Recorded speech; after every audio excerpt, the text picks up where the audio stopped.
കൊല്ലത്ത് 2.5 വയസ്സുകാരനെ കൊന്ന് അച്ഛനും അമ്മയും ആത്മഹത്യ ചെയ്തു. മയ്യനാട് താന്നിയിലാണ് സംഭവം. അജീഷ്, ഭാര്യ സുലു എന്നിവരാണ് മരിച്ചത്. കുഞ്ഞിനെ കഴുത്തറുത്ത് കൊലപ്പെടുത്തിയ ശേഷം രക്ഷിതാക്കൾ തൂങ്ങി മരിക്കുകയായിരുന്നു. ദിലീപ് ദേവസ്യ, എന്തിനാണ് ഈ കുഞ്ഞിന്റെ കൊലപാതകത്തിലേക്കും ഒപ്പം ആത്മഹത്യയിലേക്കും ഇവർ പോയതെന്നാണ് ഇപ്പോൾ ലഭിക്കുന്ന വിവരം? സുജിയ, അതിദാരുണമായ ഒരു സംഭവമാണ് കൊല്ലം താന്നിയിലെ ടെലിഫോൺ എക്സ്ചേഞ്ചിന് സമീപത്തെ വീട്ടിൽ ഉണ്ടായിരിക്കുന്നത്. അജീഷ്, ഭാര്യ സുലു, 2.5 വയസ്സുകാരനായ മകൻ ആദി എന്നിവരാണ് മരിച്ചത്. മകൻ ആദിയെ കഴുത്തറുത്ത് കൊന്ന ശേഷം ഈ അജീഷും ഭാര്യ സുലുവും തൂങ്ങി മരിക്കുകയായിരുന്നു എന്നാണ് നമുക്ക് ലഭിക്കുന്ന വിവരം. നേരത്തെ അജീഷ് വിദേശത്ത് ജോലിയിലായിരുന്നു. അതിനുശേഷം നാട്ടിലെത്തി ചില സാമ്പത്തിക ബുദ്ധിമുട്ടുകളെല്ലാം തന്നെ ഉണ്ടായിരുന്നു. വീട് വെച്ചിരുന്നു. ആ വീട് കടം കയറിയതിനെ തുടർന്ന് വിൽപ്പന നടത്തുകയടക്കം ചെയ്യേണ്ട ഒരു സാഹചര്യത്തിലേക്ക് എത്തി. ഇപ്പോൾ ആ വീട് വിറ്റതിന് ശേഷം ഇവിടെ ഈ ഒരു വീട്ടിലായിരുന്നു അജീഷിൻ്റെ ഭാര്യയും കുഞ്ഞും അച്ഛനും അമ്മയും താമസിച്ചിരുന്നത്. ഇപ്പോൾ ഇവർ അതായത് ഈ ആത്മഹത്യ ചെയ്യുകയായിരുന്നു. കൊലപാതകം ഞങ്ങളിത് 1 മണിക്കൂർ മാത്രമേ ഇതായിട്ടുള്ളൂ. ഈ കുട്ടി ഞാൻ പഠിപ്പിച്ച കുട്ടിയും കൂടിയാണ്. നാടിനാകെ വേദനയായ വളരെ വേദനാജനകമായ ഒരു സംഭവമാണ്. നാട്ടിലെ ഒരു വലിയ ദുരന്തമായിട്ടാണ് ഞങ്ങളിതിനെ കാണുന്നത്. വളരെ ശാന്തമായി മുന്നോട്ട് പോയ ഞങ്ങളുടെയൊക്കെ അറിവിൽ ജീവിച്ച ഒരു കുടുംബമാണ്. അപ്പോൾ എന്താണ് ഇതിൻ്റെ മരണകാരണമെന്ന് ഇനിയും ഒരു പോസ്റ്റ്മോർട്ടത്തിന് ശേഷമൊക്കെ മാത്രമേ നമുക്ക് പറയാൻ കഴിയൂ. ഞങ്ങളുടെയൊക്കെ അറിവിൽ വളരെ ശാന്തമായി നന്നായി സാമ്പത്തിക പരിമിതികളുണ്ട്, എങ്കിലും ആ പരിമിതികൾക്കുള്ളിൽ നിന്ന് ജീവിച്ച ഒരു സാധാരണ പാവപ്പെട്ട കുടുംബമാണിത്. ആൾക്ക് ഗൾഫിലായിരുന്നു ഈ പയ്യൻ. ഏകദേശം 1 വർഷത്തോളമായി നാട്ടിലുണ്ട്.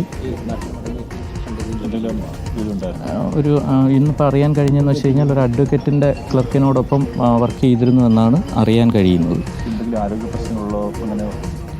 അങ്ങനെ ചില സംഭവങ്ങൾ ഇപ്പോൾ ഈ സംഭവത്തിന് ശേഷം നമുക്കത് മനസ്സിലാക്കാൻ കഴിയുന്നു. അപ്പോൾ അതും നമുക്കൊരു വ്യക്തതയില്ലാതെ ഞാൻ നിങ്ങളെ മുന്നിൽ പറയുന്നത് ശരിയല്ലാത്തതെന്ന് ഞാൻ പറയുന്നു. ഈ വീട്ടിൽ ഈ മരണപ്പെട്ട 3 ആളും പിന്നെ അച്ഛനും അമ്മയുമാണ്. അജീഷിൻ്റെ അച്ഛനും അമ്മയാണ് ഈ വീട്ടിൽ. നിലവിളി കേട്ടിട്ട് നാട്ടുകാർ ഓടിക്കൂടിയതാണ്.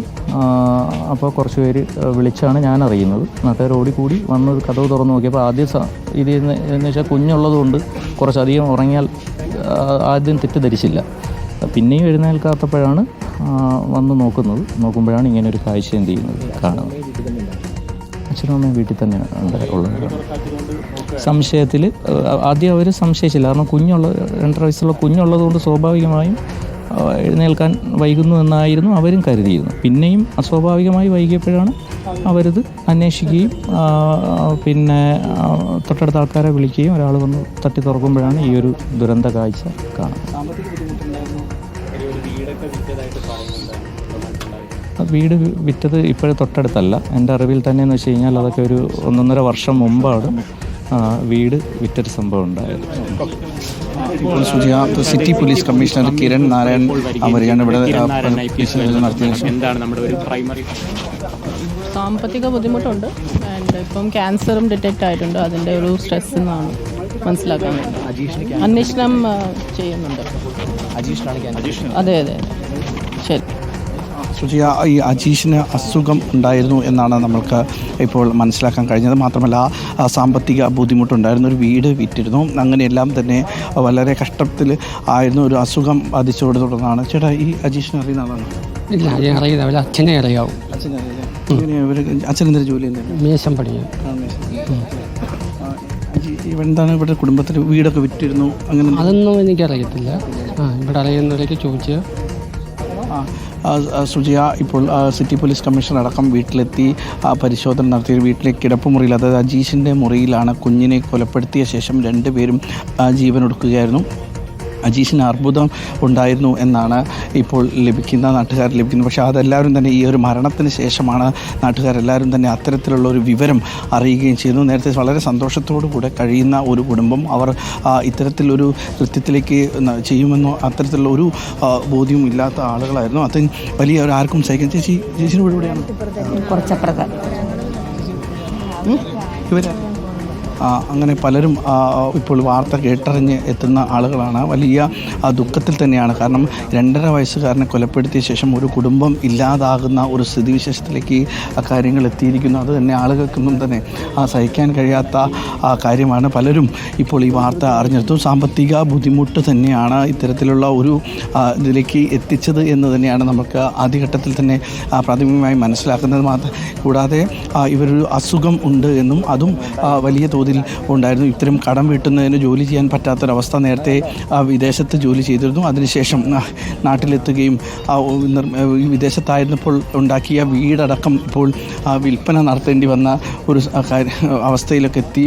അതും ഇവർക്ക് മാനസികമായി ബുദ്ധിമുട്ടുണ്ടായാലും ഒരു 11 മണി ഉണ്ടായിരുന്നു. അതുകൊണ്ട് കുഞ്ഞിനെ തനിച്ചാക്കി പോകേണ്ട. ഒപ്പം ക്യാൻസർ രോഗം ബാധിച്ചതോടുകൂടി അജീഷും ഒരു മനപ്രയാസത്തിലായിരുന്നു എന്ന് വേണം മനസ്സിലാക്കാനല്ലേ? തീർച്ചയായിട്ടും സുജി, അങ്ങനെ തന്നെയാണ് മനസ്സിലാക്കേണ്ടത്. വലിയ വിഷമത്തിൽ തന്നെയായിരുന്നു ഇരുവരും. നേരത്തെ ഇവർ കരുതിയിരുന്നത്, അതായത് അച്ഛനും അമ്മയും ഈ വീട്ടിൽ തന്നെയായിരുന്നു. കുഞ്ഞ് രാത്രി ഇങ്ങനെ കിടന്ന് കരയാറുള്ളത് കൊണ്ട് അപ്പോൾ അല്പം എഴുന്നേൽക്കാതെ ഇരുന്നപ്പോൾ ഈ കുഞ്ഞിനെ രാത്രി കരഞ്ഞതുകൊണ്ട് ഉറങ്ങാൻ അല്പം വൈകി എന്ന് കരുതി കാത്തിരുന്നു. പക്ഷേ ആ സമയം ഏറെ കഴിഞ്ഞിട്ടും വാതിൽ തുറക്കാത്തതിൽ ഒരു സംശയം തോന്നിയതിനെ തുടർന്നാണ് ഈ മറ്റുള്ളവരെ വിളിച്ചു വരുത്തി നോക്കുകയും ആ സമയത്താണ് കുഞ്ഞിനെ ഇങ്ങനെ കൊലപ്പെടുത്തിയ ശേഷം ഇരുവരും ആത്മഹത്യ ചെയ്ത് കുടുംബം തന്നെ, അതായത് ഈ അച്ഛനും അമ്മയും ഉറപ്പിച്ച് ഒരു 2.5 വയസ്സുകാരൻ ആദിയെ കഴുത്തറത്ത് കൊന്ന ശേഷം ഇരുവരും തൂങ്ങി മരിക്കണം. നമുക്ക് ആ ദൃശ്യങ്ങളിൽ കാണാം. നെഞ്ച് പൊട്ടി ഇരിക്കുന്ന മുത്തച്ഛനെയാണ് നമുക്കതിൽ കാണാൻ പറ്റുന്നത്. അതായത് 2.5 വയസ്സുകാരൻ സ്വന്തം മകനും ഭാര്യയും നഷ്ടപ്പെട്ട ഒരു മുത്തച്ഛൻ ഇരിക്കുന്നത് കാണാൻ പറ്റാത്ത, അതായത് നെഞ്ച് തകർന്നു പോകുന്ന കാഴ്ചയാണ്. ആർക്കും സഹിക്കാൻ അല്ലെങ്കിൽ കേൾക്കാൻ പോലും ഇഷ്ടപ്പെടാത്ത ഒരു കാര്യം. കുഞ്ഞിനെ കൊലപ്പെടുത്തിയ ശേഷം ഇരുവരും ആത്മഹത്യ ചെയ്യുന്ന ഒരു അവസ്ഥയിലേക്ക് എത്തുന്നു. സകലതും നഷ്ടപ്പെട്ടതിന് ശേഷമായിരിക്കാം ഇവരെ ഇത്തരത്തിലേക്കൊരു തീരുമാനത്തിലേക്ക് എത്തിച്ചത്. അല്ലെങ്കിൽ ജീവിക്കാൻ പറ്റില്ല എന്ന് കരുതിയിട്ടല്ല തന്നെയാണ്. ആത്മഹത്യ ഒന്നിനും ഒരു പരിഹാരമല്ല എന്ന് നമ്മൾ പറയുമ്പോഴും അത് അത്തരത്തിലേക്ക് അങ്ങനെയൊന്ന് ചിന്തിച്ചിട്ട് ചെയ്യാനുള്ള 2.5 വയസ്സുകാരനെ കൊലപ്പെടുത്തിയ ശേഷം അച്ഛനും അമ്മയും ജീവനൊടുക്കുന്ന ഒരു കാര്യത്തിലേക്ക് എത്തുകയും ചെയ്യുന്നു. ചേട്ടൻ ഈ ഇവിടെയാണോ? വീടിൻ്റെ അടുത്താണോ? അല്ല, വീടിൻ്റെ അടുത്ത് കുറച്ചാണ്. ഞങ്ങൾ അറിഞ്ഞിങ്ങനെ വന്നു. ഞങ്ങൾ തൊട്ടടുത്ത് നിൽക്കുകയായിരുന്നു. തൊട്ടടുത്ത് നിന്നപ്പോഴത്തേക്ക് ഇങ്ങനെ സംഭവം ഉണ്ടായെന്ന് അറിഞ്ഞ് അങ്ങനെ ഓടി വന്നു. ഞങ്ങളുടെ അവിടെ ഓടി വന്നു. മകനെ കൊന്ന ദമ്പതികൾ ജീവനൊടുക്കിയ ദാരുണമായ വാർത്തയാണ് കൊല്ലത്ത് നിന്ന് വരുന്നത്. ദിലീപ് ദേവസ്യാണ് വിവരങ്ങൾ നൽകിയത്. ഓർക്കുക, ആത്മഹത്യ ഒന്നിനും പരിഹാരമല്ല. ഈ വിഷയത്തിൽ ആത്മഹത്യകൾ ആവർത്തിക്കുമ്പോൾ നമ്മളത് വീണ്ടും വീണ്ടും പറഞ്ഞുകൊണ്ടേയിരിക്കണം. ആത്മഹത്യ ഒന്നിനും പരിഹാരമല്ല. ഇവിടെ